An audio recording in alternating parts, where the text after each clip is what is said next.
What's going on, everybody? This is William from Gentry. I'm kind of continuing off where Lex left off, showing you some of our reference materials or books about other categories, say American arts and skills, that have a lot of good antique or vintage arts or collectibles or furniture that's kind of inside of these books that you wouldn't really expect there to be. So it's not just particular reference materials. This book that I'm going to go over is more of a reference book. It's the history of art, and it doesn't have a clarifier. It's literally the history of art in general. So you're talking every type of art, right? From cave art all the way back in ancient times. Has all kinds of materials. And this has been a great book for us to look at some of the art pieces that we come across and that some of our patrons have inquired us to procure for them. Again, I'm not going to flip through all the pages, right? Because this is a 1,000+ page book, so that would be kind of crazy. So we're just going to go through some of the fun things in here, just kind of show you guys some of the stuff that these books are invaluable to us. You'll see them as you're going through some of the estate sales or some of the auction sites, and most of the time the books themselves aren't all that pricey, but they're invaluable to you, even if you're just interested, or if you're running a shop like ours, or just interested in antiques or vintage items.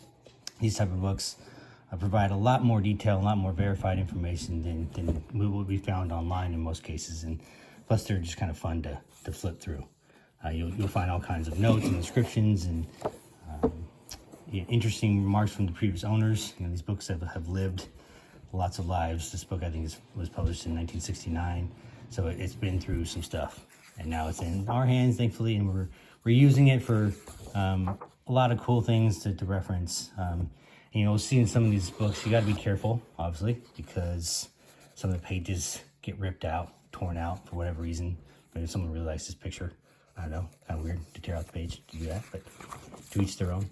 As Lex said in some of the other videos, these books from us aren't for sale. We're just trying to get you guys aware and realize that some of this stuff is out there, and to search it out because it's invaluable, and it might not always be in the type of books that you would think if you're looking for particular items, but they're kind of hidden throughout. So super great type of objects, super useful for us.